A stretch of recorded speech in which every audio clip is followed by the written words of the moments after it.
दोस्तों इस बम्पर भर्ती प्रक्रिया के अंदर चाहे आप महिला हैं चाहे पुरुष दोनों ही ऑनलाइन आवेदन करके नौकरी ले सकते हैं। तो आवेदन करने का जो मोड है हम सभी के लिए वो ऑनलाइन मोड ही रखा गया है। आपको ऑनलाइन ही आवेदन करना होगा।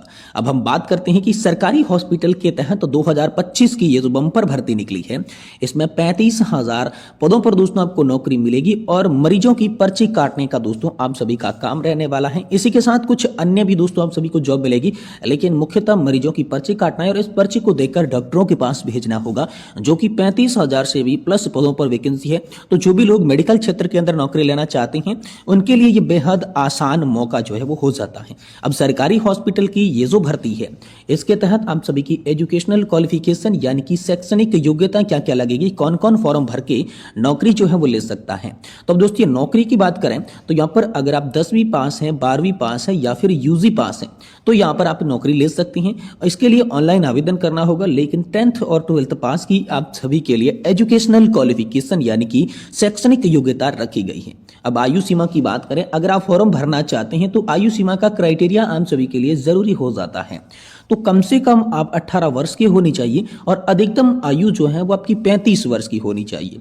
इसके अनुसार दोस्तों मैं आपको बता दूं, जो भी ओबीसी कैटेगरी से आते हैं उनको भी यहाँ पर जो है 3 वर्ष की छूट देखने को मिल जाएगी।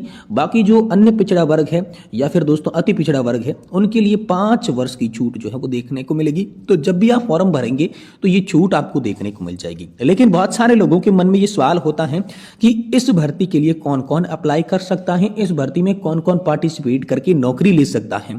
तो पहले मैं आपको बता दूं, ऑल इंडिया के कैंडिडेट के लिए जॉब है, चाहे आप महिला है चाहे पुरुष है, बस आप 10th 12th और यूजी पास होने चाहिए। यह आप सभी के लिए जो एजुकेशनल क्वालिफिकेशन है ये बेहद जरूरी हो जाती है। अगर आपके पास में तमाम तरीके की योग्यता है तो फॉर्म भर के आप नौकरी ले सकते हैं। अब फॉर्म भरने के लिए आपको ऑनलाइन जो है वो फीस पे करनी होगी, लेकिन कितनी पे करनी होगी ये बात करें तो जहाँ जनरल कैटेगरी से आते हैं या फिर ओबीसी कैटेगरी से आते हैं तो मात्र 100 रुपए की फीस आपको लगेगी। बाकी एसटी एसटी और पीएच कैटेगरी के लिए कोई फीस नहीं लगेगी, यानी वो दोस्तों फ्री में फॉर्म यहाँ पर भर सकती हैं। बाकी आवेदन शुल्क के भुगतान की बात की जाए तो वो भुगतान आप ऑनलाइन कर सकते हैं, चाहे यूपीआई से करें चाहे डेबिट और क्रेडिट कार्ड से करें, किसी भी तरीके से आपको ऑनलाइन शुल्क का जो भुगतान है वो करना होगा। अब हम बात करते हैं इस जॉब की सैलरी के बारे में, क्योंकि चाहे कोई भी जॉब हो, चाहे सरकारी अस्पताल की भर्ती हो या अन्य हो, लेकिन यहाँ पर नौकरी लेने का मुख्य कारण होता है सैलरी। जी हाँ दोस्तों, सैलरी की मैं यहाँ पर बात बता दूं तो शुरुआती सैलरी आपको 18,000 रुपए से 28,000 रुपए तक मिलेगी, जो कि दोस्तों सैलरी यहाँ पर मेडिकल क्षेत्र को देखते हुए माने तो बेहद कम है। लेकिन इसमें जो क्वालिफिकेशन है वो कम रखी गई है, 10वीं और 12वीं पास की क्वालिफिकेशन रखी गई है, इसलिए यहाँ पर ये जो है आप सभी को सैलरी कम देखने को मिलेगी। आसान जॉब है इसलिए आपको सैलरी कम देखने को मिलेगी। और इसी के साथ साथ इस भर्ती प्रक्रिया के अंदर एक और ऐलान किया गया है जिसमें जो नौकरी है वो पूरे भारत के अंदर चाहे तो आप ले सकते हैं या फिर दोस्तों आपको अपने ही जिले के अंदर नौकरी मिल सकती है। यानी कि दोस्तों आपके जिला क्षेत्र के अंदर जो भी यहाँ पर उप स्वास्थ्य केंद्र आते हैं, उप स्वास्थ्य केंद्रों के अंदर दोस्तों आप सभी को नौकरी देखने को मिलेगी। ये बेहद खास है, तो अपने ही जिले की लोकेशन के अंदर नौकरी लेने का ये मौका अच्छा खासा आपके सामने आ चुका है। या फिर दोस्तों आप चाहें तो ऑल इंडिया में कहीं भी जॉब का लोकेशन आपको मिल सकता है, क्योंकि पूरे भारत के जो कैंडिडेट है उन्होंने आवेदन किया है तो कहीं भी आपको जॉब मिल सकती है। लेकिन जो भी छात्र यहाँ पर सरकारी हॉस्पिटल भर्ती के तहत फॉर्म भरना चाहते हैं ना, उसके पास में कुछ ऐसे दस्तावेज होने चाहिए जो कि बेहद जरूरी है। अगर ये तमाम तरीके के डॉक्यूमेंट आपके पास में नहीं है ना तो आप फॉर्म नहीं भर पाएंगे। तो दोस्तों भर्ती आ चुकी है, इससे पहले आपको डॉक्यूमेंट तैयार जरूर करवा के रख लेने हैं। तो कौन से डॉक्यूमेंट होने चाहिए? सबसे पहले 10वीं और 12वीं कक्षा की अंक तालिका यानी कि मार्कशीट चाहिए होगी। फिर दोस्तों अपने राज्य का पंचायतीय स्तरीय आवास प्रमाण पत्र यानी कि मूल निवासी आप कहां के हैं, और इसके साथ साथ जाति का प्रमाण पत्र, आय का प्रमाण पत्र और दोस्तों आधार कार्ड आप सभी का लगेगा। इस आधार कार्ड की बात करें तो दोस्तों एक रजिस्टर्ड मोबाइल नंबर भी आप सभी को लगाना होगा, ईमेल आईडी लगेगी, फोटो आप सभी का लगेगा, कोरे कागज पर आपको सिग्नेचर करना है और इसका की फोटो स्कैन करके अपलोड करना होगा। 10th और 12th की मार्कशीट जो है वो महत्वपूर्ण और कंपलसरी आप सभी के लिए रह जाती है। अगर ये तमाम तरीके के डॉक्यूमेंट कागजात आपके पास में हैं तो सारे दस्तावेजों के आधार पर आप ऑनलाइन माध्यम से आवेदन कर सकती हैं।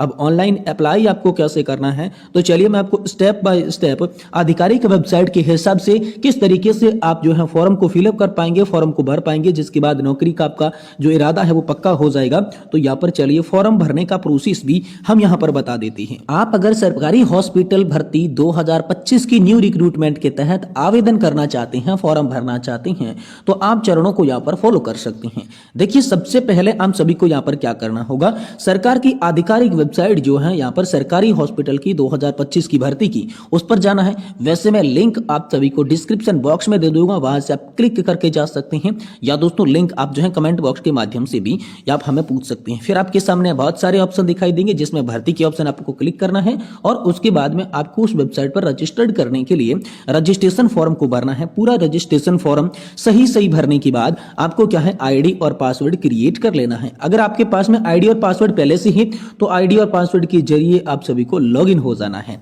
अब ये वेबसाइट पर लॉगिन होने की प्रक्रिया सफल हो गई तो इसके बाद दोस्तों आपके सामने जो आवेदन का फॉर्म होता है, सरकारी अस्पताल सरकारी हॉस्पिटल वैकेंसी का जो आवेदन फॉर्म है वो पूरा खुलकर आ जाएगा और उसमें सारी जानकारी आपको सही से भर देनी है।